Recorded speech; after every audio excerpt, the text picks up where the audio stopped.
Right, welcome everybody online from around Australia.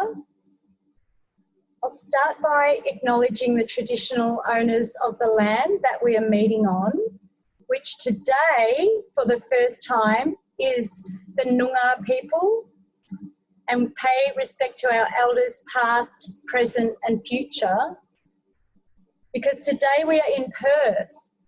All of the other webinars, we've mostly been based in Melbourne, but we are all here in Perth today, all the presenters.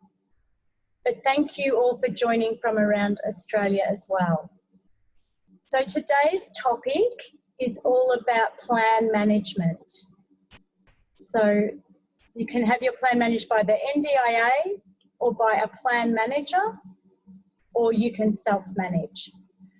So I'm now going to introduce you to Ben Rowe, who is a local area coordinator with advanced personnel management. So here's Ben.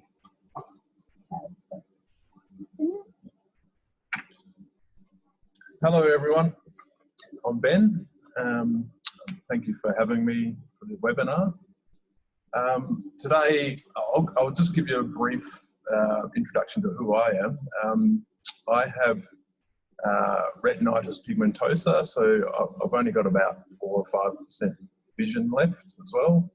So I think this webinar is great for our community to really understand the NDIS pathways and how to best get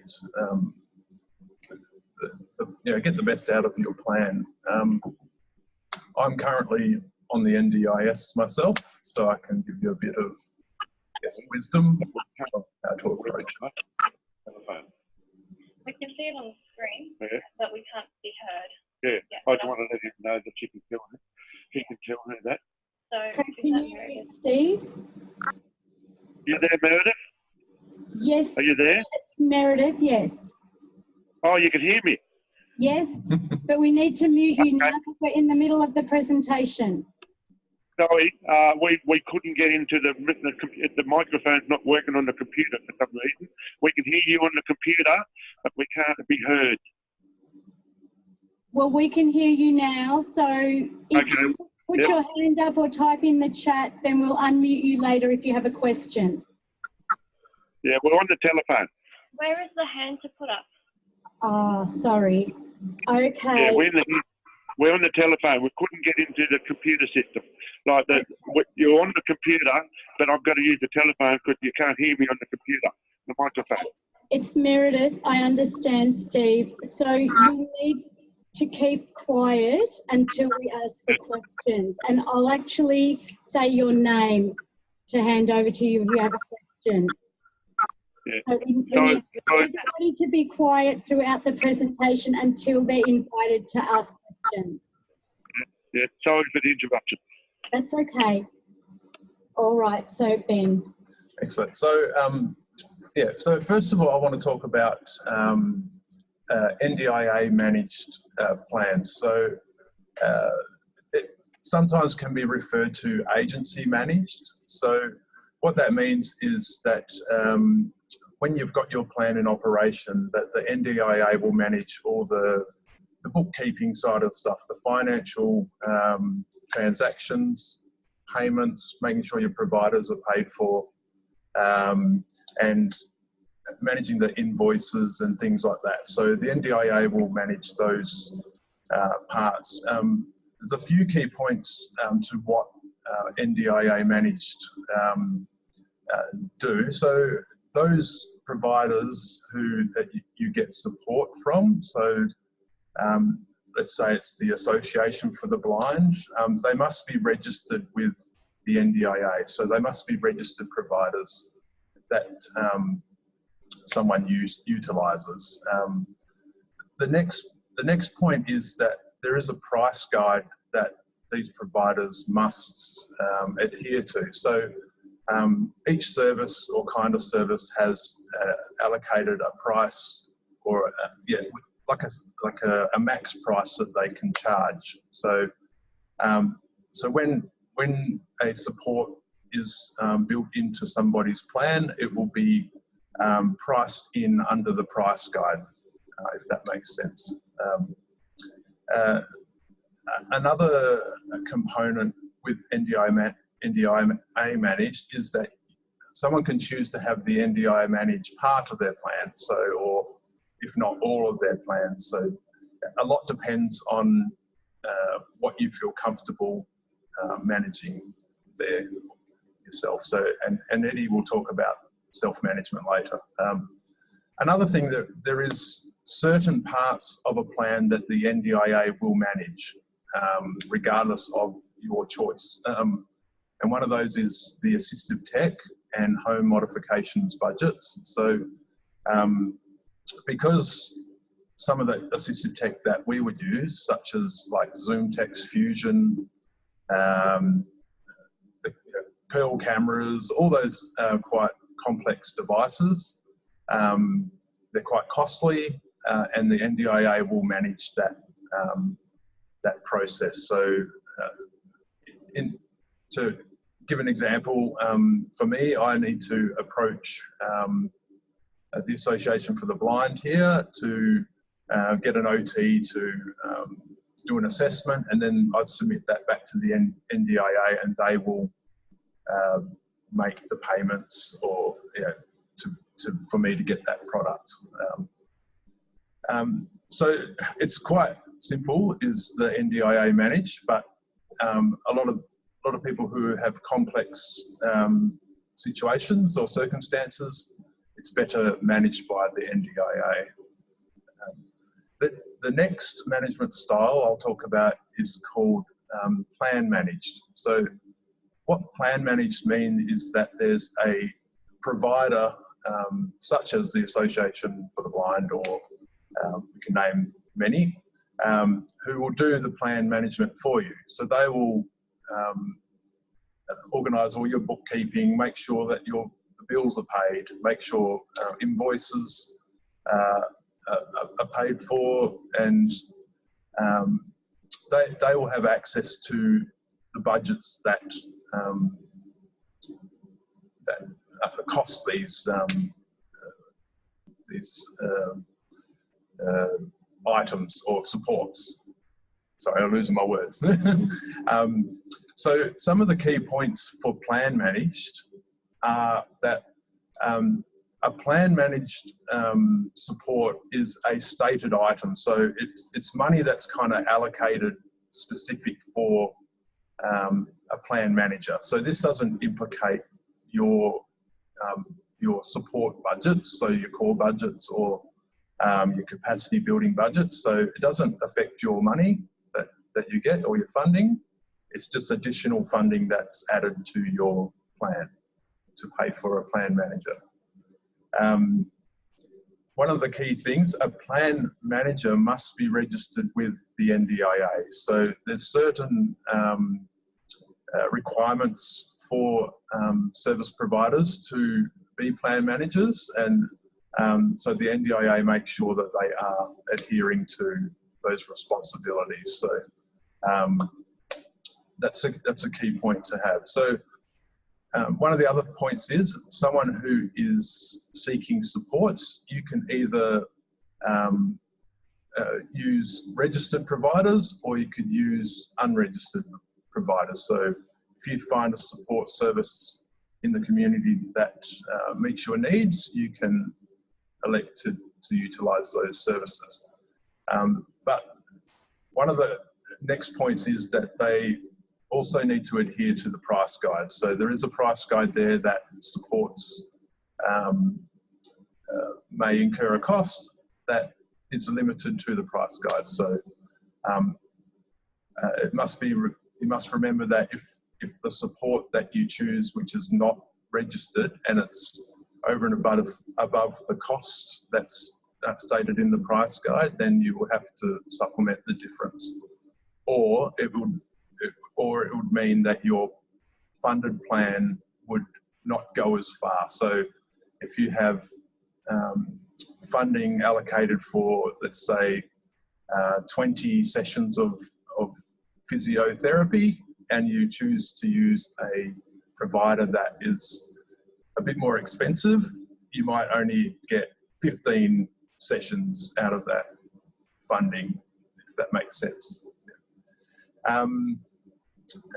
One of the other components of that management style is that you can have part of your plan managed, so managed either by a plan manager or the NDIA managed, so you can choose. So some people choose to manage the core budget on their own, and then they get their capacity building budgets to be managed by a plan manager. So that's really the main aspects of that.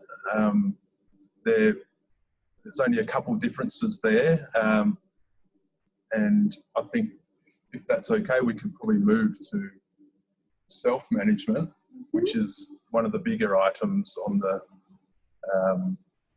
management styles. Okay, thank you, Ben. So we'll just go to out, because then we'll get Eddie. Karen will bring Eddie in. Sorry.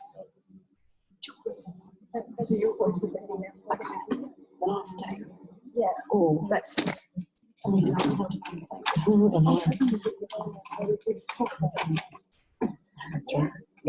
It's Meredith speaking. So I just wanted to remind everybody that just like all the webinars, we'll save questions until the end. So I'd like to now introduce Eddie, and that's Eddie's great sign name. Eddie is the past president of Deafblind West Australians, and he's still a member of the board of Deafblind West Australians. So I'll introduce you to Eddie Shapanik. So Eddie will sit here. You can voice, and I'll do the pattern. Yeah. Do you want to stay here? On the left.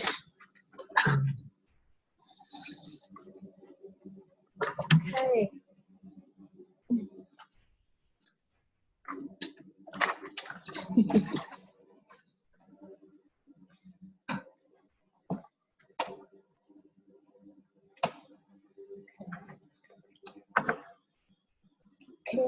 Does that look okay on the camera? Is Eddie?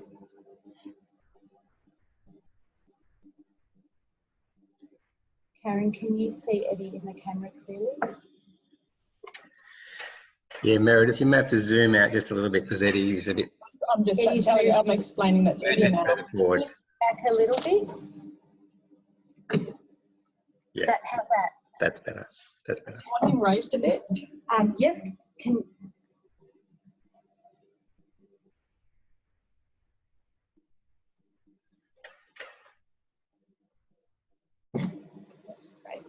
That might be better. Oh my gosh.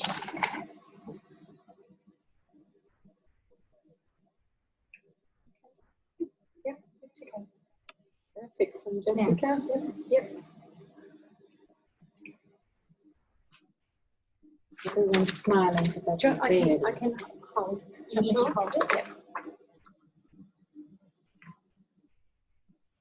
Okay, are we ready to start now? Yes. Hello everyone, my name is Eddie Skapanik. I'm from Perth, WA. It's good to see everyone here today on the webinar. Hopefully you can see me well and clearly.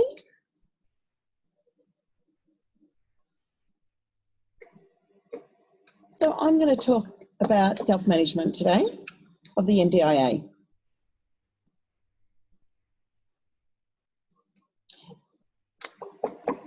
So to learn about how to self-management, there's two methods. First of all, once you've got your plan, and it's been approved through the NDIA, you've got to work out what you prefer, whether you want to go through an agent, like Able Australia, or any other organisation that you choose. If you choose to self-manage, you need to make sure that you have the knowledge on how to do it. I'm on my fourth plan. I'm on my fourth plan at the moment. and I've learnt how to how to self-manage. So I'm here to help you all understand what's involved. Now, I manage my entire plan, and you need to make sure, firstly,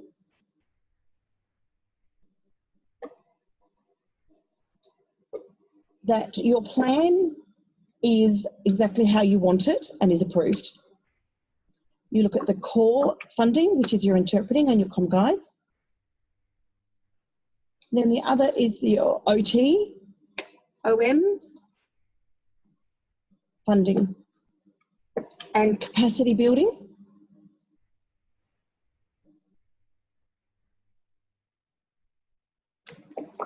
When you self-manage, I self-manage the interpreters and my comm guides. You need to make sure that the people that you employ have their own ABN. Once you've confirmed this, then you also need to make sure that they have a working with children card, a police clearance.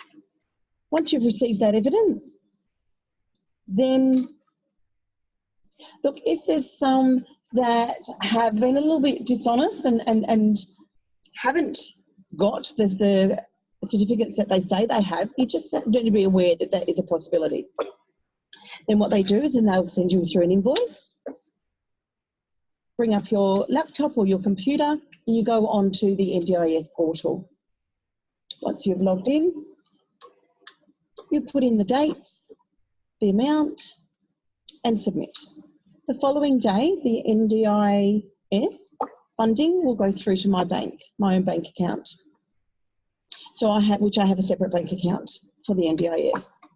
Once the funds have been received, then you can pay either your interpreter or your comm guide the amount of the invoice. Then you keep your invoice in a file. And you also need to, you don't need to attach it into the computer. You just need to keep it in some sort of filing system.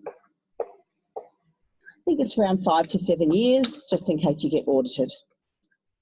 And if there's anything that's been dishonest or been missed, then you have to pay the money back. So you really have to be very cautious and careful in how you manage.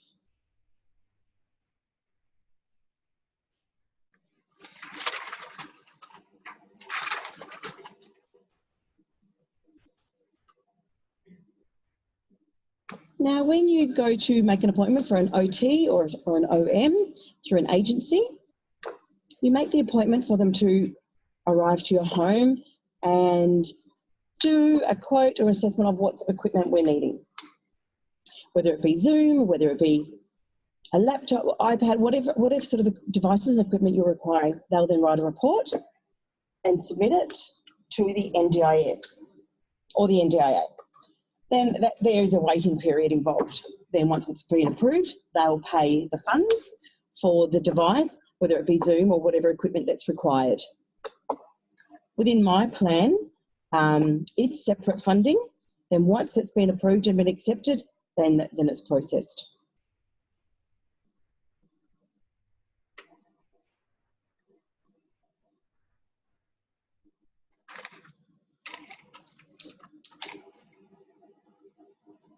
Okay. Then you also need to ensure that, say for example, with comm guides or interpreters, if you're going to go directly with a private interpreter who has their own ABN, make sure that they've got the appropriate insurance coverage, that you have a contract and agreement with them, or through another agency, which they usually will have their own insurance and agreements. So you can go with either an agent or self-management, direct interpreter.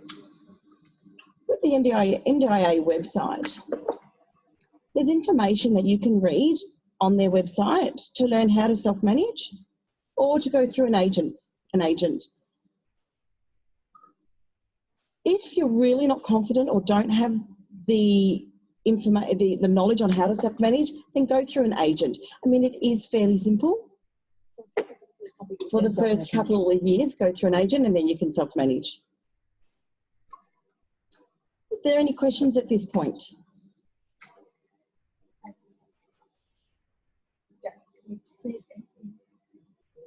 So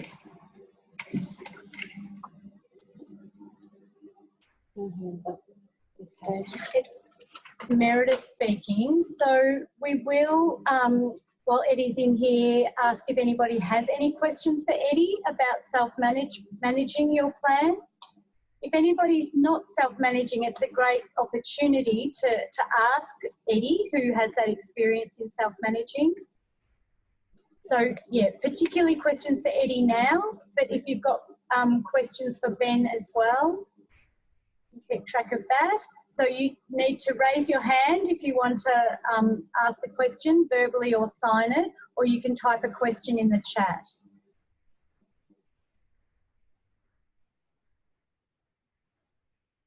Wilma's got a hand up. Oh, is someone seeing where the hands are up? Because, yeah, but Wilma has a hand up. Okay, thank you, Craig. So Wilma has her hand up. So what's your question, Wilma? Well, Ben was talking about that the certain technology was only going to be funded by the NDIS, that you couldn't self-manage that. And I was thinking with the AT, it's the one thing that I want to self-manage, so that's not an option? Yeah. Okay, it's Meredith. Thanks for that, Wilma. We'll get Ben back in a moment to answer that. I just want to double check if anybody has any questions for Eddie. Right. About the process of self-managing. We will get to that question, Wilma. It's just we have a very small room and not everybody can fit in the room. So focus on questions to Eddie now. Are there any other questions for Eddie about self-managing of the process? No hands are up, so I'm guessing no. Okay, that's fine. So we'll swap Eddie and Ben, and we can always get Eddie back later if we need. Okay, Ben?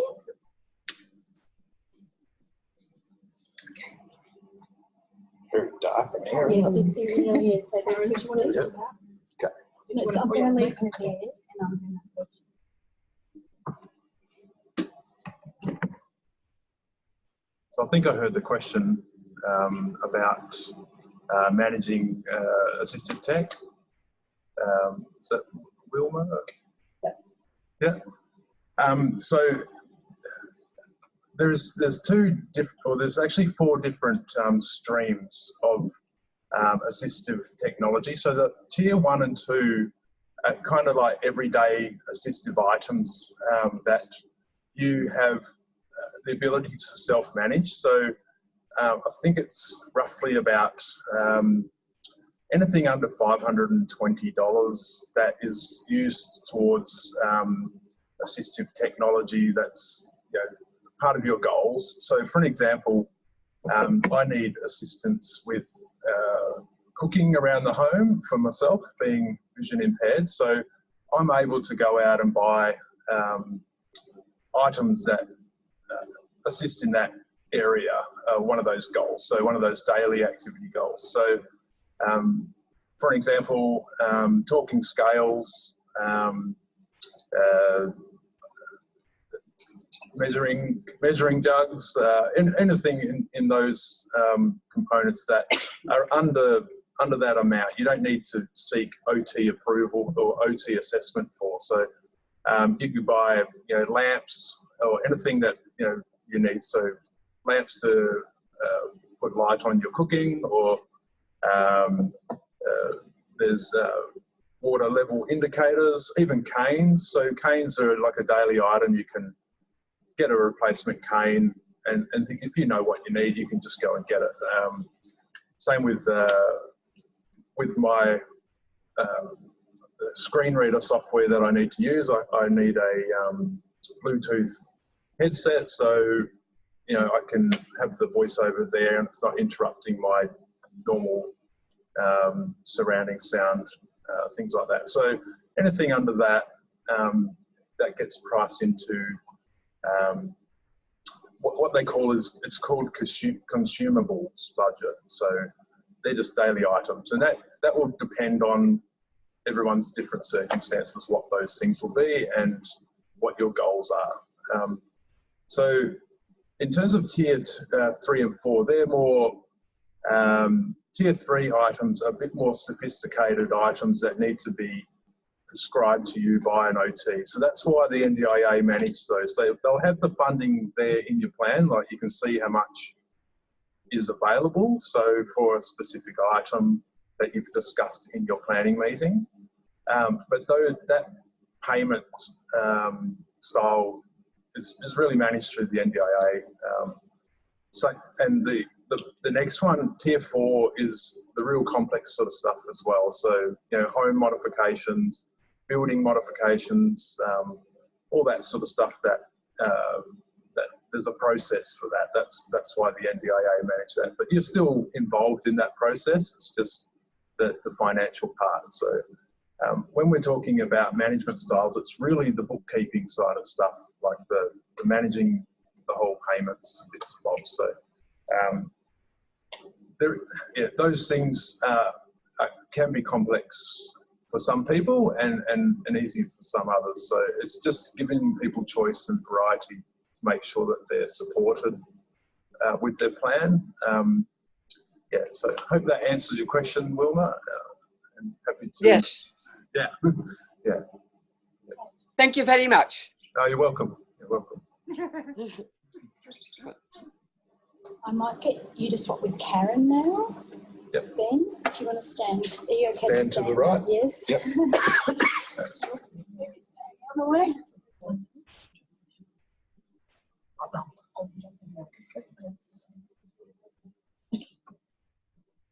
So it's Meredith. Are there any other questions at this point? Because Karen's just going to add a bit more information from her experience with the people she's been working with.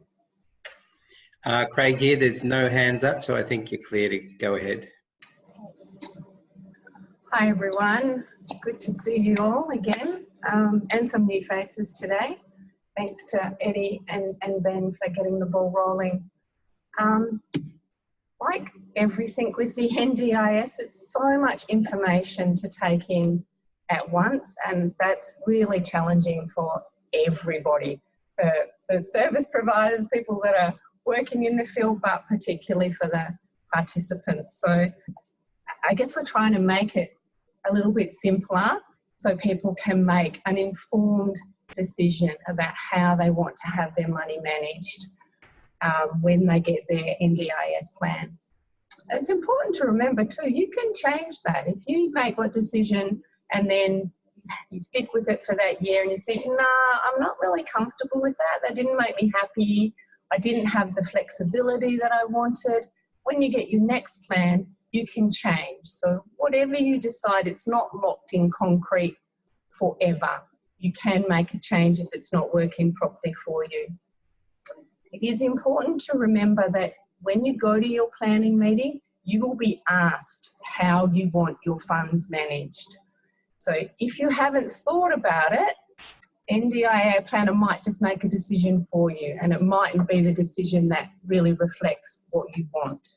So it's really important that you spend a little bit of time understanding what these options are, the agency managed, the plan managed, or the self-managed, what your responsibilities about those are, whichever you choose, that you can mix it up. You can have some self-managed, some plan managed. It's important that you have an understanding before you go to your planning meeting, because the planner will ask you, and if you don't know, they will decide for you, and it may not be the right decision. I think it's also important, if you're just starting, that you ask for some help with that in your plan. So ask for some support coordination or some specialist support coordination, particularly if you're new. So you've got someone like a Deafblind Consultant, like a support coordinator from a different organisation that can actually help you with getting that all set up correctly.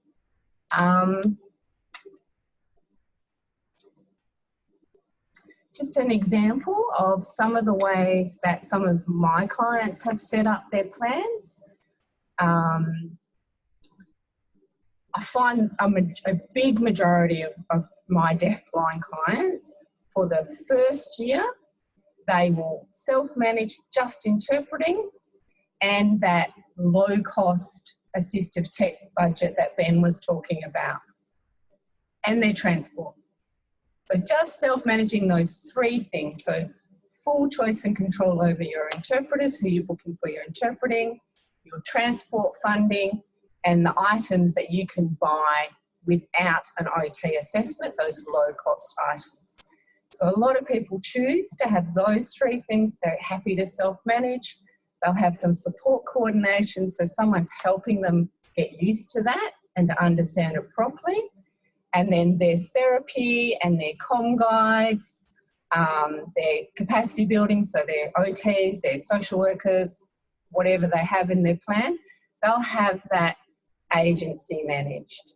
So that will go to a service like Census, and Census will charge the NDIS directly. You don't have to worry about it. That's how that's looked after. After 12 months, some people, like Eddie, have felt more comfortable and went, okay, I'm going to try a little bit more. Some people say, no, I'm happy just managing that. And some people have said, I didn't like having to go on the portal. I didn't like the paperwork. I don't want the responsibility. I want NDIA to manage the whole lot. So it's good that you've got flexible choice in what you're going to do. If you are going to self-manage, it's important to note that the rules around insurance, the insurance requirements for interpreters and for comm guides, so when you're hiring staff, the rules vary a little bit from state to state. So I know what the rules are in WA, and there's organisations in WA that you can ask to come and help you with that specifically. But I'm not sure about the other states. But there are rules around insurance. So if you do decide to self-manage, it's really important that you're aware of what those rules are and, again, what your responsibilities are.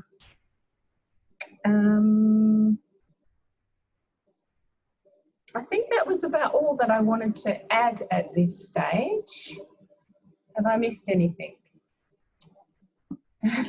Shaking heads. Does anyone have any questions? Steve Hardy has a question. Steve Hardy, did you have any questions? Or want to share? Sorry, Steve? So I'm sitting back listening. I'm just listening to Karen speaking, so all good. Okay. Did you have any comment on your self-management experience?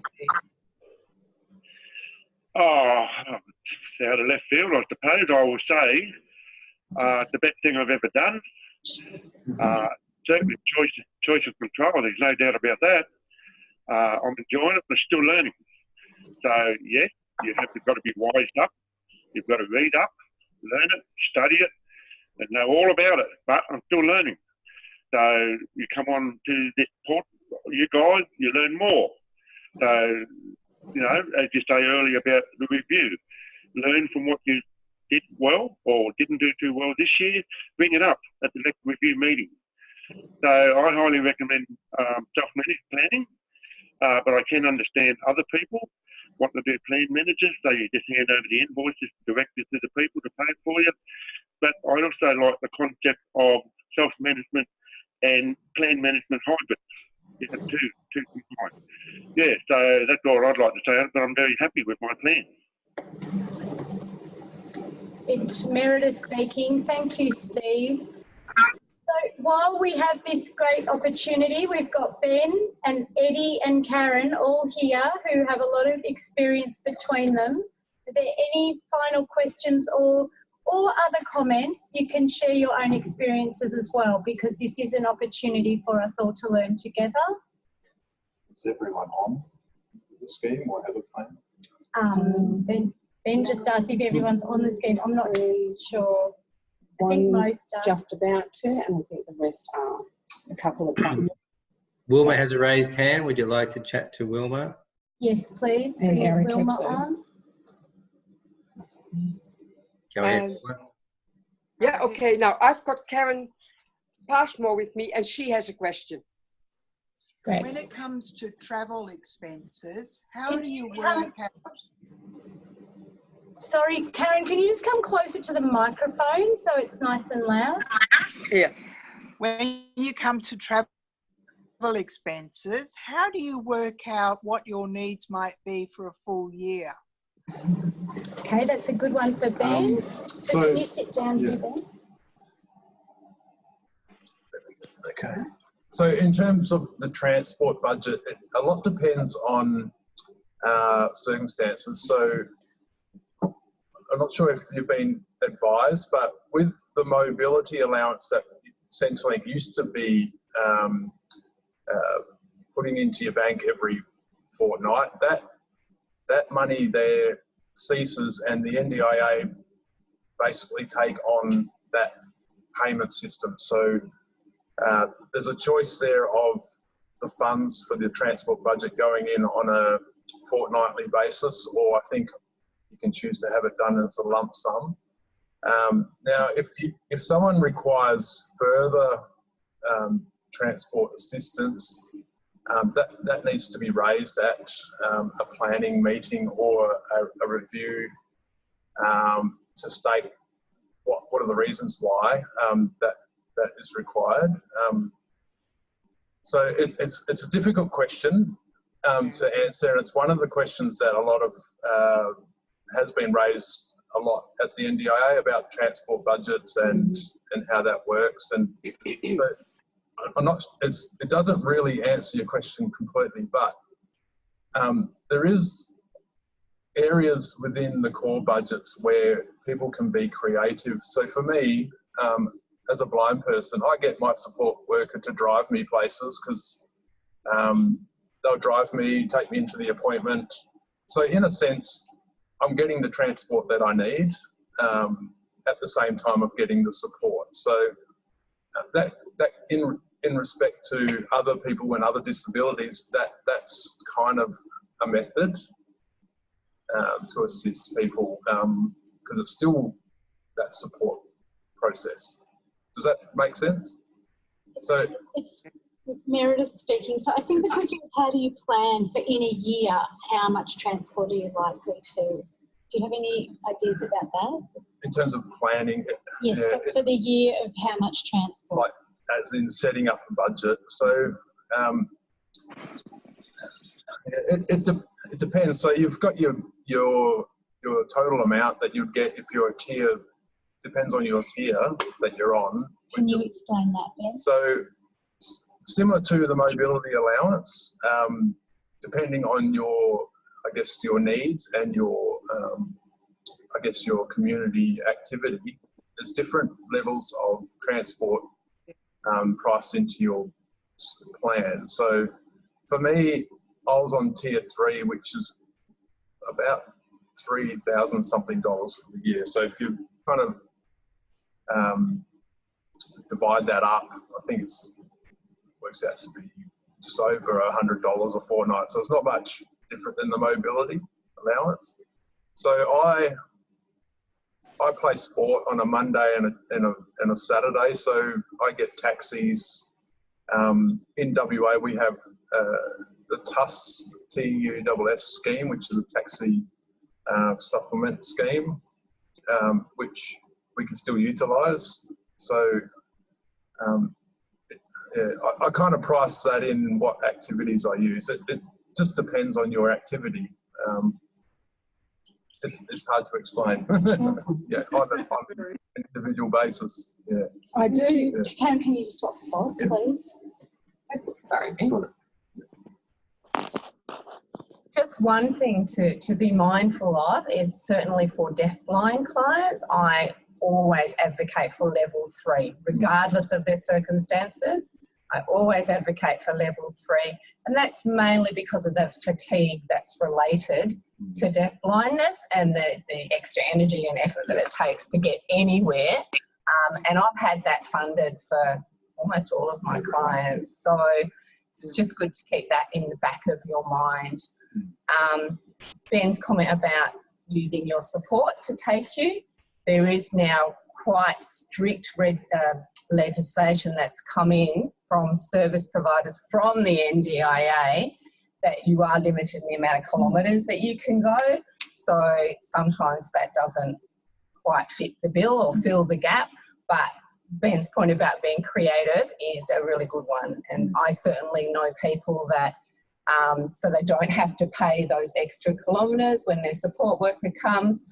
Once every 2 or 3 weeks, they'll fill their tank with petrol from their transport allowance, and then the support worker isn't going to charge you or charge the organisation, and the organisation will charge you back for that additional mileage. You know, the old days, the support worker could take you wherever you wanted to go. Now there's, I think it's 30 kilometres, and then once you go past the 30 kilometres, there is a rate that's charged.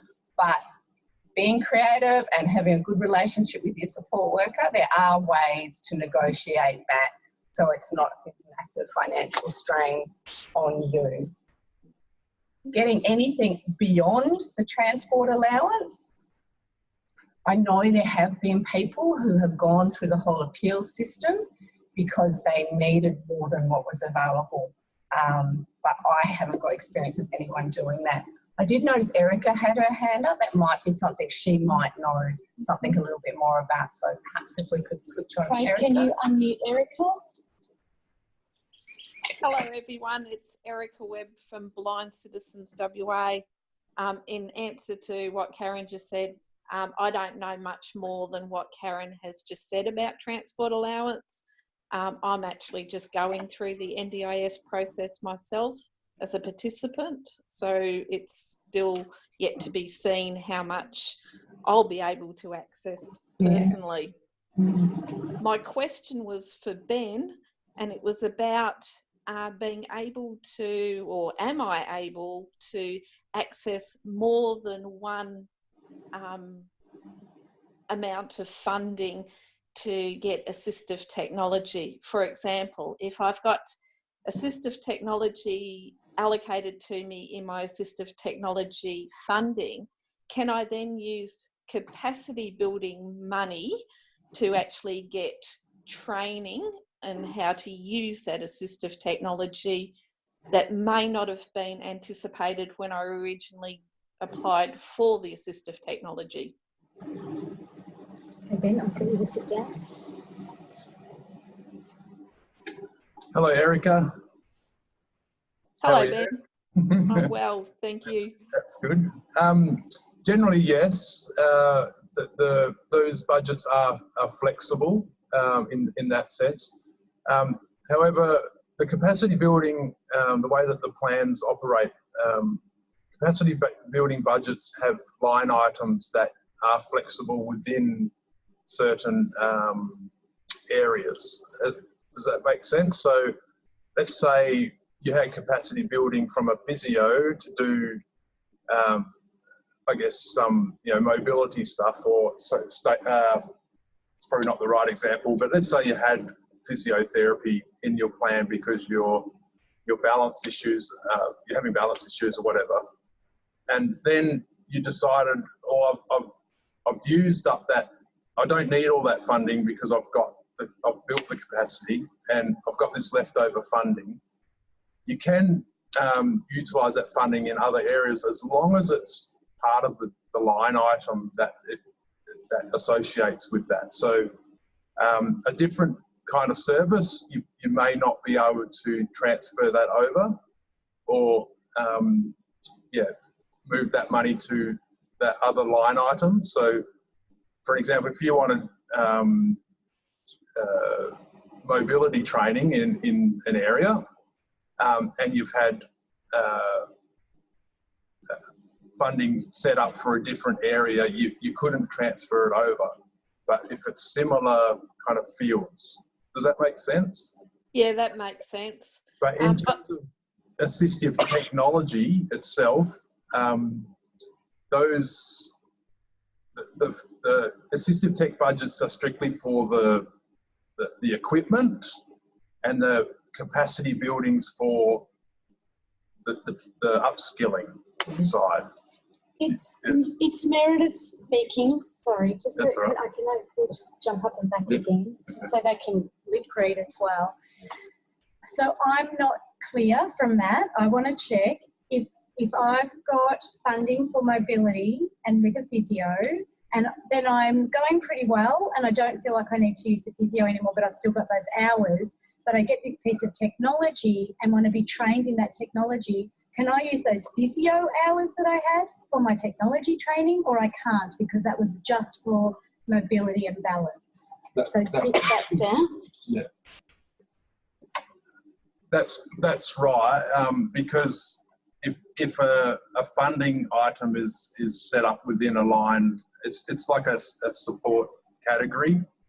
Certain categories can be transferred across and others can't. So we just have to be sure when you're in your planning meeting, you discuss if that situation occurs, that you've got funding in that budget, and if there's leftovers from other budgets, can I transfer that over? Certain budgets you cannot transfer over, but similar style allied supports you can. So it's just to be clear at that planning meeting which ones can. If you had a multidisciplinary team. If you talk, you need to sit there. Yeah. So Ben? Yeah, so, yeah. So I'm just asking a question. If you had a multidisciplinary team in your plan, you didn't have your specific physio OT, it was as multi-dis, then that would eliminate that problem. It should be okay. Yeah. So. Are there any more questions? Comments or feedbacks or concerns? Jessica? Jessica's got her hand up. Can you see first? Can you just sign to Jessica and say sign slowly? Sorry, I was talking fast too. Oh no, you're fine. Do you want me to? That's better light. Oh, there you go. Thanks, Craig. Oh wow. Hi, beautiful. Sorry, it was quite dark. I just coming to light now. Okay, so I'll voice you. Sorry. I just want to ask you a question with regards to start again. Okay, sorry. I want to ask a question with regards to the 30 hours of transport. I mean, I'm a bit confused. We were just discussing that here now. This is my comm guide here. We're talking about the 30 hours. And they're saying she wasn't aware about that as yet. So we're just looking, was it last week we were in, what's O? We weren't sure. We weren't aware about some of the things. Orientation. Is it orientation of senses? Orientation? That was the training for the comm guide? Yes, that's the training. Yes. Sorry. Yeah, she was doing some, I was using the sign orientation, but during the training there was no information with regards to the 30 hours limits. It's not 30 hours, 30 kilometres. Oh, so 30 hours. Why was I saying 30 hours? Don't know. I apologise. I don't know why that word, anyway, with kilometres. Forgive me, that was just my mistake. So when was this limit about? I need to know more. Okay, you need to talk to your RAS, so to your comm guide's boss. I have actually asked her to come out and explain this to you because I know last time we met there was confusion around it. So I've asked her to come out and meet with you face to face so that you really understand what that responsibility is now. She's on holidays at the moment, but it should be soon. She said she was happy to, so she'll come out and explain that to you. So that sort of comes under the umbrella of the manager of community living. So the manager of the comm guides, that comes under their umbrella. It's not my role, but I know it's happening for people, and people are getting a bit confused when they're being rung up and said you're going to get a bill about travel. So it's really important that you understand that properly. Yeah. From Jessica, great, thank you, because even my own comm guide was watching and thinking this is all new to me. They need to be making you aware, definitely. And as I said, it is very new. Before, it was always just paid. It's just new with NDIS, and service providers are now having to pass those costs on. So it was figuring out a way to do it, and I do know some very creative ways. So from Jessica, thank you. Okay, good. Wilma has her hand up again. Is there anything else, Jess? Anything else? Finished. Okay. From Jessica, thank you. No, all good. Thank you. So Craig, unmute Wilma. Am I on? Am I in? You are now. Yep. Can you hear me? Yep. Yes. Okay. Okay, it's Karen again. So here we go. Yep, Karen Passmore again. I'm under the impression that there are 3 different levels of funding. So there's core and capacity. Was there another one, something like daily living funding? Consumables. Oh, consumables, that's right. Is that what actually comes in each section? I'm just not 100% sure. Answer that. When you do that. So with the different budgets that you have there, you've got your core support budgets, which are really meant for your sort of community, accessing the community activities, getting that day-to-day daily activity support. So if you require, for me being a blind person, I get someone to help me do my cleaning. I might be someone to help with the garden. So those core budgets kind of play that ongoing support. So the support person to take you out in the community, all those sorts of things. The consumables budget, they're those low-cost items that you need in terms of whether it's assistive technology, such as those things that I was saying before, low-cost items, lighting, cane replacement, or anything like those sorts of things. Some people need continence things, or depends on the person's disability. The other budget is that of the capacity building budget. So that's where your support services like your OTs, your physio, mobility assistance, all those sorts of different capacity building funds lie there. So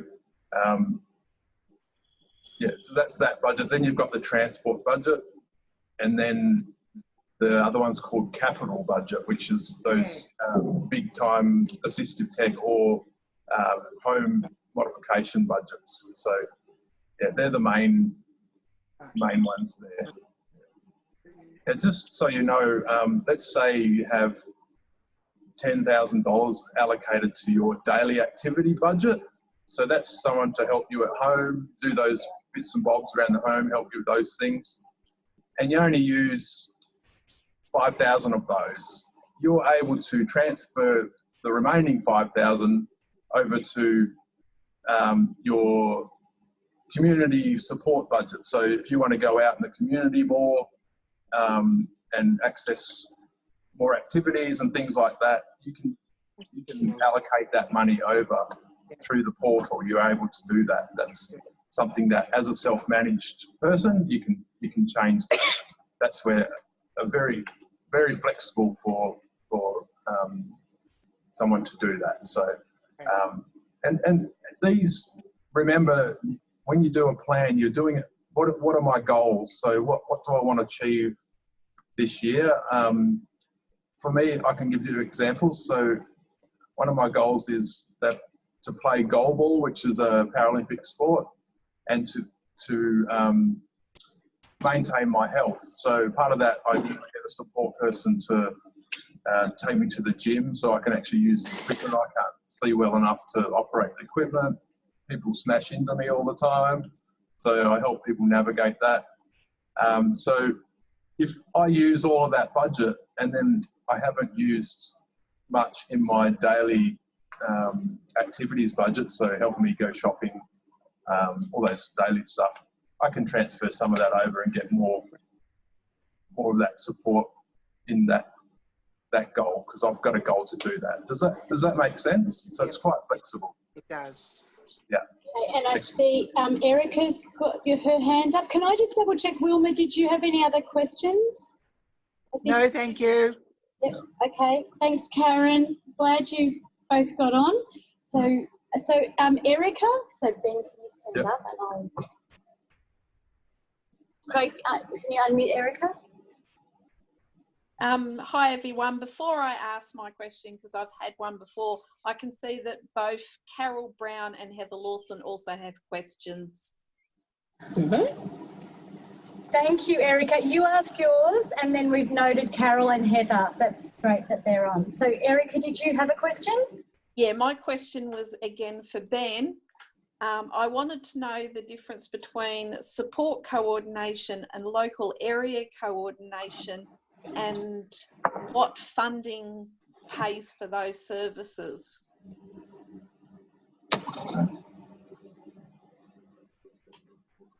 So, hello, Erica. So local area coordination. So there is a partnership with the local communities, which we are one of them, which is Advanced Personnel Management. So each state has their own community partners. So the role of the local area coordinator is different from the LAC, local area coordinator of the past. So the role of the LAC now is they will help you with your planning. So they'll help you pre-plan, build your plan, and then the plan will go for approval to the NDIA.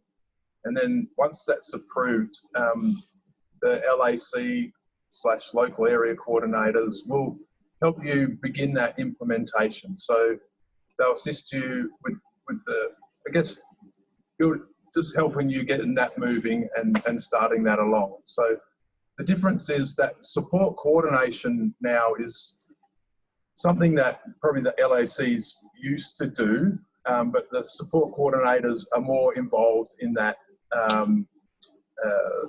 assisting with connecting with the provider, doing the legwork for you to link with providers, help you with those agreements, all that sort of stuff. So that's, those sorts of things can be allocated in your budget funding. So that's something that you need to ask for whilst in a planning meeting. So they're additional funding items. Does that make sense? Yes, thanks for that, Ben. Sorry, No can I problem. just say something? It's Meredith speaking. I think that's a great question, Erica, and I think a lot of people have that question. So we are making a video on the Deafblind Hub that is a video all about those different roles. What is the difference between a local area coordinator, a support coordinator, a specialist support coordinator, and a plan manager, because I think they get a bit jumbled up, and we will be making a video about that. So stay tuned for that. But now, Craig, can you please bring Carol on? And so can you relay a new voice and I'll copy. We'll have Carol and then we'll have Heather. And I'm sorry if you've been waiting a while. You're up next, Carol and Heather. Can you see Carol? Carol, I'm just being patient. Hello. Can I write to sign now?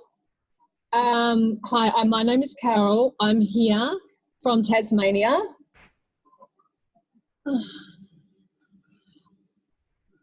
Talking about transport,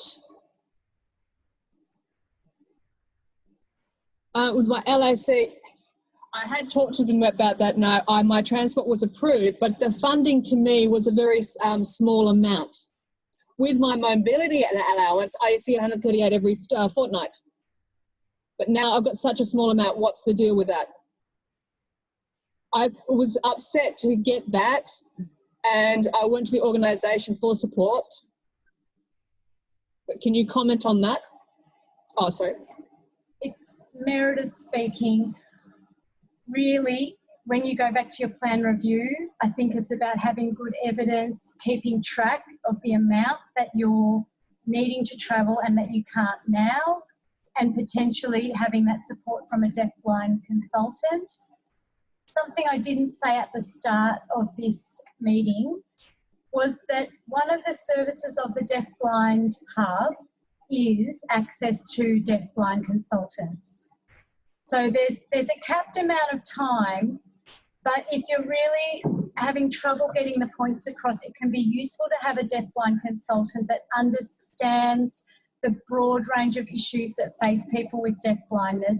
Like Karen said, the fatigue, that even if you can sort of navigate some familiar areas, having to get anywhere new is a lot more difficult and stressful and tiring. So having sort of some documented information and having a list of all the places you wanted to go that you couldn't because your funding ran out, I think being very prepared when you go into the meeting with that information, but also having an advocate with you as well to support you. But it's challenging when you don't get what you need in the plan, I understand. Did you have any other questions, Carol?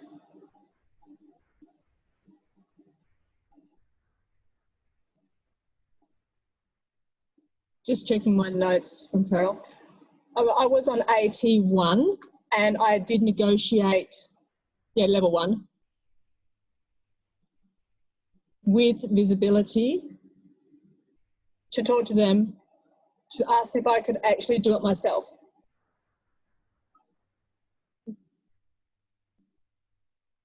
Like get the kettle myself. You know, it's the special kettle you can get for low vision.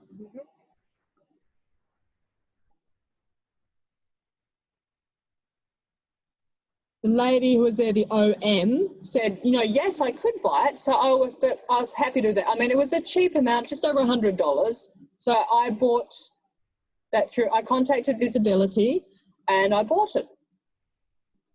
And I, gave the receipt and then, I got my money back and everything. So, because that was like, that's it. I mean, you don't have to get the OT for that. And I, by the way, I do love my kettle. I love it. I might have to get one. It's Meredith, that's a great example of one of those low-cost items you can buy. So Ben was giving some examples of the things in the kitchen. That's a perfect example, Carol. Thank you. Any other questions from you before we go to Heather? From Carol, thank you. Can I add just for her help? Just one thing with the OT.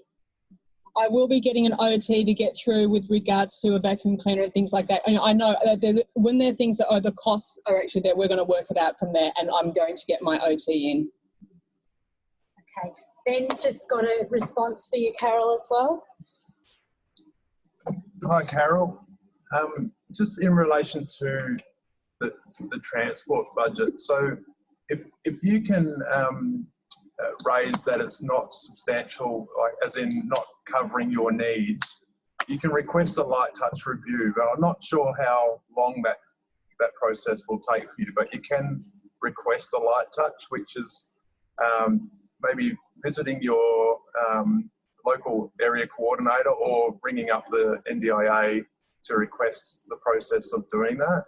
And in the meantime, maybe gather some of the information that you have to show that, look, I'm engaged in all these activities and the transport budget is way too small for me to participate in them, and let's get that changed to the tier that you need. So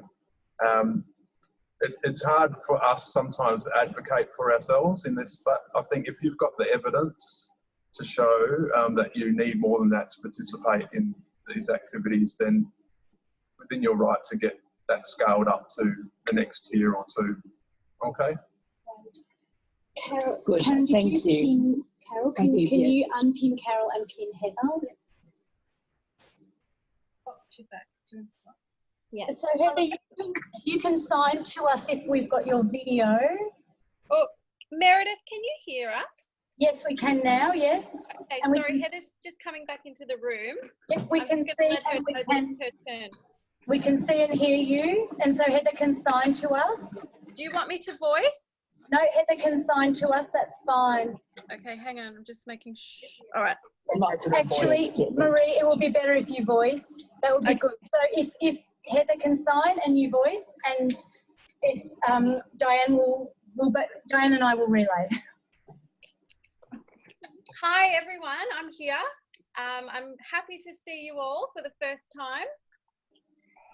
So I'm learning a lot about the NDIS, and it's a little bit confusing because it depends on which state you're in, because I think they use different words and languages under the NDIS depending on what state you're in. But I think maybe we should develop like a specific language. So I will give that feedback later on. But anyway, my question is, I live not close to the city, so I can catch the train to the city, and most people buy, I guess, tickets through certain zones, and those prices go up the further away you are from the city. So I'm just wondering if my travel allowance should be more because I live further away from the city. So I'm just wondering if they should actually base it on what zone you're in. But I only receive $68 per fortnight for the travel allowance, and I can't travel, you know, anywhere really because, you know, I'm spending so much money. But I would really like to have a review process sooner rather than later. But I'm wondering if I have to wait the whole 12 months to have that review, or could I have it, you know, soon? It's Meredith. I'm going to answer your first point, and then I'm going to pass over to Ben and Karen. So firstly, you said the language is different in each state. The NDIS is a national scheme, and most of the language is pretty consistent. So if there's something that came up today that you think was WA and not Victoria, let me know. But things like local area coordinator, support coordinator, core supports, there's a lot of new language to learn, I agree, but really mostly it is exactly the same across Australia, and these webinars are for all of Australia, so the language should be pretty much the same for everybody. Maybe next time I see you we can talk about that if there's language that you think is different, but mostly it really should be the same if it's NDIS language.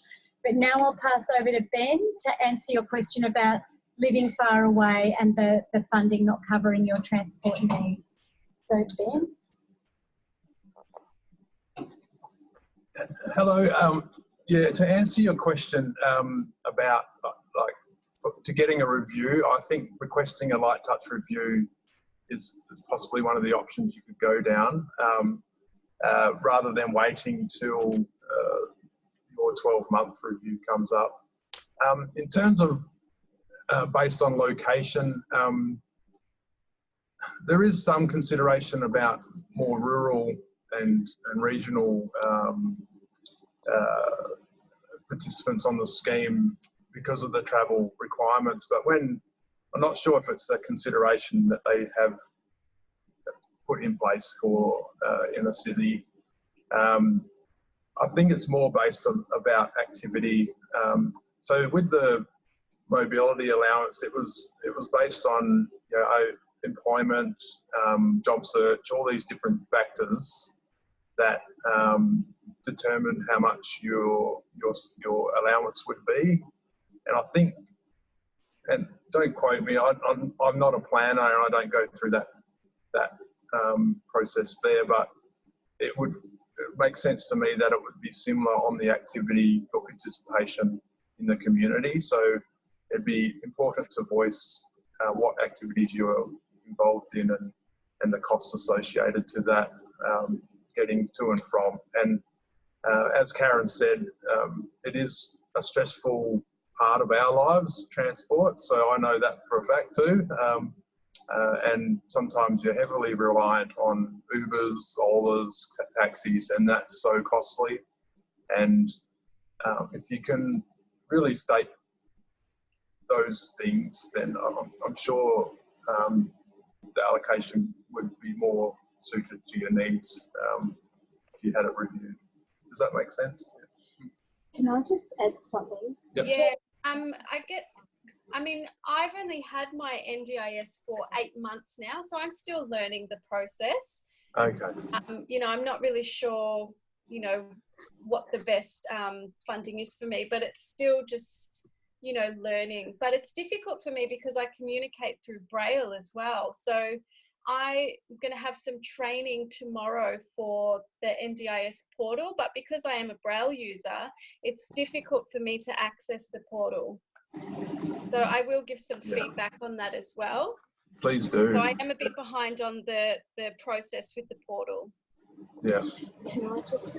Sorry, just one more thing, sorry. That's okay. I think I would like to, you know, talk with people who use Braille, but I'm just wondering, people on the webinar here, are most of them deaf and have experience with Braille? Because I think it would be important to, you know, talk about some of those issues as well. It's Meredith here. I'll come back to the Braille point. I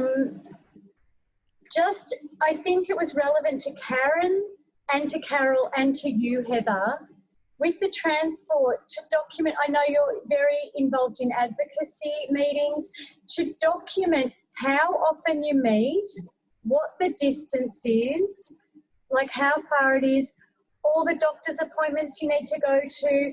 Really keep a record, even for 3 to 6 months, ideally to think about a year, so that it's absolutely clear for the planner that you need this many taxis to do your basic standard things that you want to do. Because I know all 3 of you are very active people and you do have regular commitments. So that's a quick, easy, you know, I have this meeting once a month, I have this meeting once a month, that's 12 times, and document how far it is, what the cost is. So the more evidence you have when you go into your meeting, and even to do the light touch review, you can say, look, I have all this information, this is what I do. I go to the gym, I do this. These are weekly or monthly or bi-monthly activities. Having that documented gives a much clearer case than just saying, oh, it's really hard to afford to do what I want to do, when they don't know exactly what it is you want to do. The clearer you can be, the better chance you've got. Regarding Braille users, I know, is Irene on today? No. I know that there is definitely a Braille user who does attend these meetings. Karen's just having a look through the participants. I don't think today there's any other deaf Braille users online. But there's definitely blind people, and it might be worth contacting Blind Citizens Australia, because there would be a lot of Braille users there who would be wanting to access the portal. So we might need to sort of go beyond this group to look at how the portal interacts with the Braille interface. It's great to have you in the webinar, Heather. It's great to have a few new faces today. Okay, and we've got Peter Cliff's hand up. So I'll just check. Sorry, Heather just said, I just wanted to let you know that I can't stay for the whole 2 hours and I have to go soon, but it's been great being involved and learning about the NDIS. Okay. Thank you, Heather. Thanks, Heather. And yeah, hopefully we'll see you on the next webinar too. So we'll keep you posted. Thank you. Thank you. Thanks for sharing. Okay. And now, so Craig, can you unmute Peter Cliff? And you can take Heather's screen off.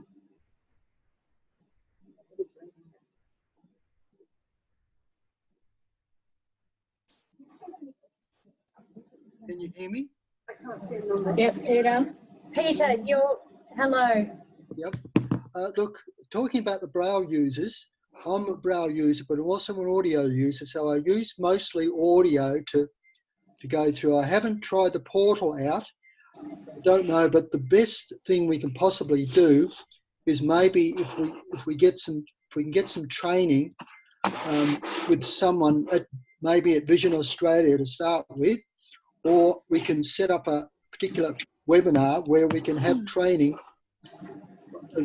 with Braille, using Braille displays or whatever people need to do to access the portal. At this stage, I think that's what would be the best thing to do. I can use the portal and see how it works and give you some feedback at the next webinar how I've got on. Thank you. It's Meredith. That's wonderful, Peter. Thank you. I think there would be a few people. There's definitely a few deafblind people I know who are deaf and Braille users who Braille would be the only option for them to access the portal. So I think that's a great topic that Heather has raised today, and it'll be wonderful to work with you, Peter, on progressing that for deafblind people and who are Braille users around Australia. Thank you. And it's Ben's going to take it back to, I think it's been really wonderful having NDIS staff and LACs coming in, because it's a two-way information sharing, which is great. So have we got any other hands up now? Can you see how many online? 12. Okay. Are we going for time? Yeah, we've still got plenty, but it feels like we've been going a long time. Feels like summer in here. It's pretty warm in here where we are, everybody. So any other hands up, any other questions? Nothing typed in the chat, any hands?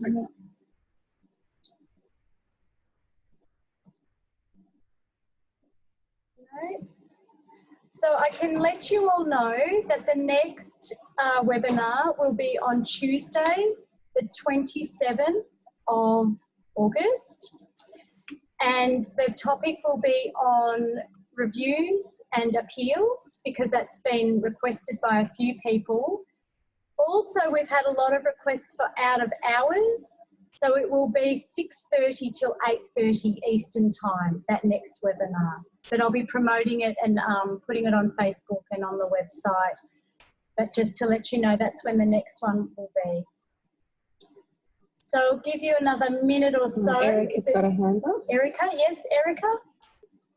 Okay, can you unmute Erica and mute Peter? Yeah.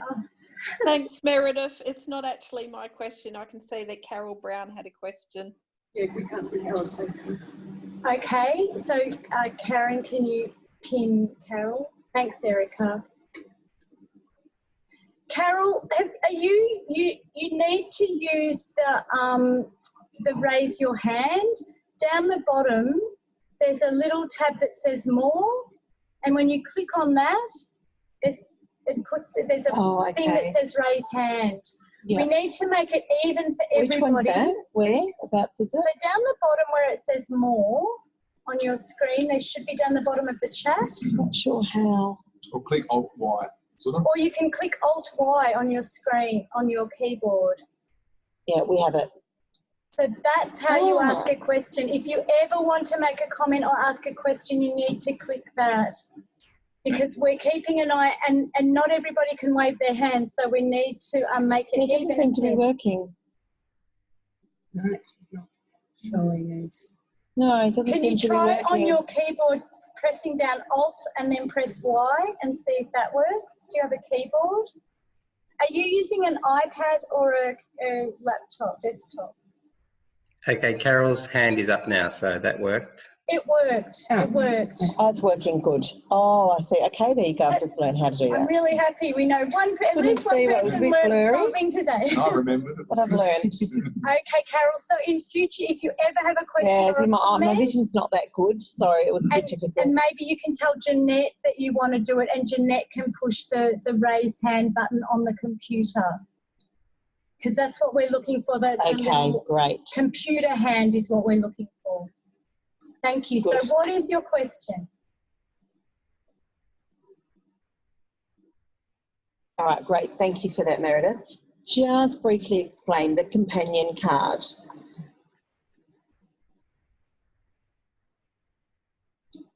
Three years ago, they put the wrong person on the companion card. When I went to shop, I put in my application, sent it off, went to the GP, sent it back. failed twice. So I was so upset, very, very, very upset. I was in tears. Went to the specialist doctor, asked what I had to do. Then finally I got it back. But to be able to be successful, I wasn't quite sure because I wasn't able to use it through the GP. And then, of course, they went on holidays. And then I went to a female doctor. They filled it out again, brought it back, gave it to Karen, got it sorted out then. But it took, I was waiting pretty much 3 years now to get this companion card. But just to let you know that that's the difficulties that deafblind are experiencing as well. It's Meredith. Did you say Karen assisted you with that in the end?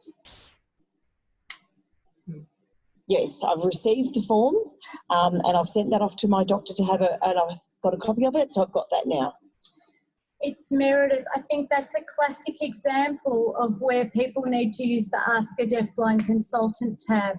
So if you go to the Deafblind information page, on the top right of the page, there's a button that says Ask a Deafblind Consultant, and you just click the link, Contact Us. So if people are having those sorts of issues, they can get some support through the hub. Mean? What are you saying? So just saying that if you want to click a Deafblind Consultant, you can click on it, get it, and request it. So you have reached out to Karen, but that's a way to get that support that people need, that if they're not getting the support they need. Yes, no, I did. I had the consultant. I think it was last week we had that discussion. I got the evidence documentation that I required, and so that's been sent off now. Hopefully that'll get through to the GP by next week. Okay. Thanks, Carol. So if we Good, and thank you. We got any other hands up? No. Okay. Mary, Robert seems to want to test his video. He made mention that he would like to say something. Do you want me to turn him on? Yeah, we can bring Robert on. I think that we've gone very off topic from plan management, but I think this is a really good opportunity to share and learn together. Yeah, absolutely. So if we, so we just need to unpin Carol. Yes, Robert. Yeah, I was just quickly checking the camera there because I've got a new computer here and I'm just using a little external camera. It's sitting on top of the monitor there and sort of looking at me, hopefully. It's Meredith. Yes, we can see and hear you well, Robert, and it's nice you've come through as Robert and not Ubuntu Studios, so we knew who you were today. Yeah, that was because that was how it came up with it. I'm not sure what happened there, but the way the setup is now, I had to get a little bit more familiar with this setup because it was, yeah, it seems to be some differences between, I'm not sure, differences between the Android and the Windows 10 setup. It's very, I think one of the great things about the webinars is that people can access them on all platforms. So they can access them on Apple or Windows or their iPad. So it's good that you've been able to join with your new setup, Robert. Yeah, it's fun to mess around with it a little bit too and also listen to the webinars. Yeah, that's great. So yes, it's working. We can see and hear you perfectly. I found a way of like testing the camera and the audio before I actually connect to the meeting. But I had to test the actual camera in the actual environment, the meeting environment. It's Meredith, that's right. It's a good idea to test it before, but if not, it's certainly working. So thank you, Robert. No worries. Thank you. I might check if Steve Hardy has any final questions or comments because he can't put his hand up because he's dialed in. Steve? Yeah, that's okay, ma'am. Yeah, thank you. Steve Hardy speaking. Thank you. I will be raising the transport funding thing at a future webinar as we have discussed with our hub, so that will be coming up in the future. Just a few points that I'll be bringing up for that particular session. Yeah, so the transport funding really needs a good hard look at. Yeah, overall. Yeah. Thank you. That's all I'd like to say. Okay, thanks, Steve. I don't think we've got any further questions. So we'll look forward to seeing you all again in August at that later time, and hopefully we'll get a few more people on. But thank you so much for all of your participation today. Thank you to Michelle, who has been doing the captioning. Thanks to Diane and Esther for their interpreting. And a very big thank you to our guest presenters today, Ben Rowe, Eddie Shapanik, and Karen Wickham. And we'll look forward to more good discussions in August. So, and thanks to Craig on tech support. Thank you. Bye everybody. Bye-bye.